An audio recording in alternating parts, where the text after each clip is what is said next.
Bonsoir Corinne. Bonsoir. Bon, on n'aura pas vu le match de l'année ce soir, mais on retient une chose, c'est qu'à la fin il y a 2 points et la victoire. Il y a 3 points. Oui, c'est un match particulier.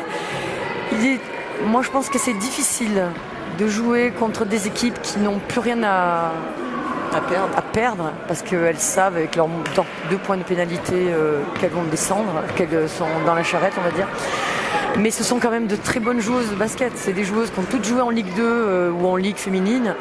Et c'est un groupe qui a de la qualité. Moi, j'avais prévenu les joueuses.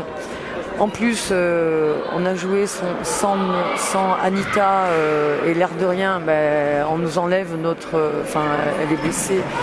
Ça nous enlève notre point de repère en défense, parce que c'est pour ça qu'on est bonne en défense, parce qu'elle est très bonne en défense. Donc, on a commencé à l'envers, sans elle. Et du coup, on a mis en confiance cette équipe de Nice qui a mis des shoots à 3 points, mais qui étaient des shoots très difficiles à mettre. Elles ont défendu d'une façon particulière, en changeant surtout, en faisant des trappes à l'intérieur de la raquette. On a mis beaucoup de temps à s'adapter, malgré le fait que j'avais demandé aux filles j'avais essayé de donner la solution. Mais sur les renversements ? Voilà, tout à fait. Ne pas garder la balle dans la raquette, parce que même en ayant une mismatch, elle venait à 3. Il fallait trouver la joueuse qui était seule à l'opposé. Donc on a eu beaucoup de mal. Et la dernière chose, on est encore à -9 à 2 ou 3 minutes de la fin, je crois. La seule chose qu'on peut dire, c'est qu'on a quand même du cœur et qu'on lâche pas. Après, il faut reconnaître que l'expérience d'Émilie a fait la différence à ce moment du match. Et ça nous permet de gagner ce match. Maintenant, c'est vrai que c'est pas forcément un beau match, mais il y a des circonstances un petit peu qui font que c'est pas toujours, c'est pas toujours beau. Maintenant, on va retenir. On s'aperçoit que là, il y a prolongation à la Glacerie contre Reims. La Glacerie, c'est pareil. Ça va être des matchs de plus en plus difficiles à l'extérieur, parce que à l'extérieur, chez les petits. Et j'espère que ce sera une bonne leçon pour les joueuses de Montbrison, pour mes joueuses, pour dire il ne faut pas qu'on prenne les matchs à la légère et qu'on a besoin d'être aussi bien en défense comme on a défendu les 3 dernières minutes, mais 40 minutes, ça veut dire du début à la fin. Après, je pense qu'on est maladroite et on s'en sort grâce, encore une fois, Émilie, le match dernier, n'a pas joué, elle a joué 4 minutes. On a fait une petite mise au point cette semaine. Elle a montré qu'elle était, quand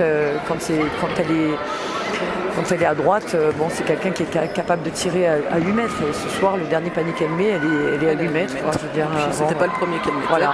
Donc, tout le monde fait le job, voilà.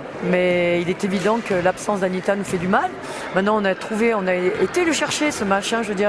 Combien d'équipes à -9 à 2 ou 3 minutes de la fin ? Je crois que c'est 2 minutes et des poussières. Auraient renversé. Bon, c'est pas la première fois que ça nous arrive, mais je pense que les filles ont quand même. C'est devenu même une habitude, quand même. Alors pas à -9, on n'a jamais vu quand même du -9 à 2 minutes. Je passe.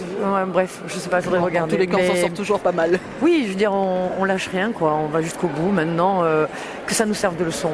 On verra samedi à Calais. J'espère qu'Anita sera sur le terrain. La blessure d'Anita, on va en parler un petit peu. Qu'est-ce qu'elle a précisément ? Elle a ressenti une petite pointe derrière la cuisse.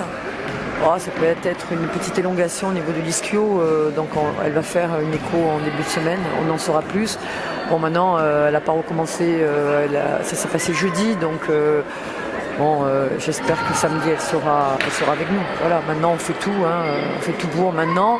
C'est pas parce qu'une fille n'est pas là qu'on doit pas trouver de solution pour jouer au basket. Alors c'est vrai qu'elle a une présence physique, même si elle fait 3,5 kg en hauteur, très impressionnante et qui gêne énormément. Elle est très bonne dans l'aide. Et ça dissuade. Quand elle déploie les ailes, c'est impressionnant, c'est sûr. Après, il faut qu'on arrive à jouer ça aussi, il faut qu'on soit capable. Maintenant, moi, j'attends plus de certaines qui ont pris leur place, qui ont pris sa place. On doit trouver des solutions. On a commencé à jouer un petit peu trop tard. Mais je l'ai senti au début du match, on n'était quand même pas dedans. Et c'est vrai que tu joues contre une équipe qui a de la qualité. Hein, je veux dire, moi, j'en connais la plupart parce qu'elles ont joué soit en Ligue 2, soit en Ligue féminine. Bon, c'est des joueuses de qualité. Elles ont une étrangère. Dabo a joué en Ligue. Toutes les joueuses là ont joué en Ligue féminine, en Ligue 2. Donc c'est une équipe de qualité. Maintenant, elles jouent avec elles jouent sans pression. Parce qu'elles savent que de toute façon l'année prochaine, soit elles sont ailleurs. Puis elles vont créer des surprises. Hein. Elles attendent une joueuse serbe, hein, le coach l'a clairement dit. Et puis Astan Dabo n'était pas à son niveau. Hein. Elle a eu le traumatisme crânien il y a 15 jours. Donc voilà. Après, il fallait prendre ce match. Voilà, ça joue au basket. Hein, on avait des superbes joueuses. Hein. Voilà, ça joue. Margot Cou. Voilà. On a vu un beau basket du côté niçois. C'est sûr que sur la fin, le manque d'expérience, certainement, comme l'a dit le coach niçois.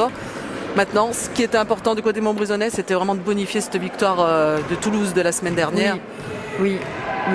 Et continuer notre petit bonhomme de chemin. Bon, prendre match après match, mais essayer.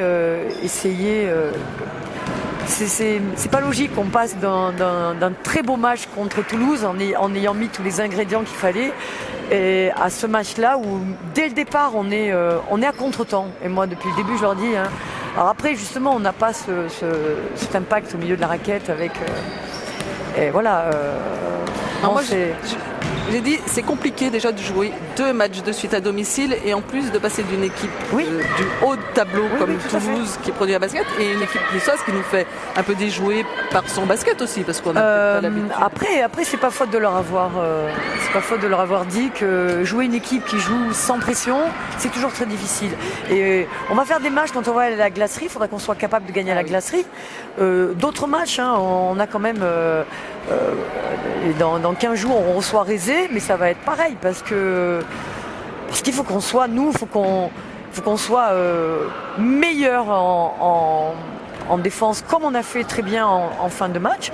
Et la deuxième chose, il faut qu'on soit cohérente en attaque en fonction des défenses qu'ils vont faire contre nous parce que tout le monde va faire ça maintenant.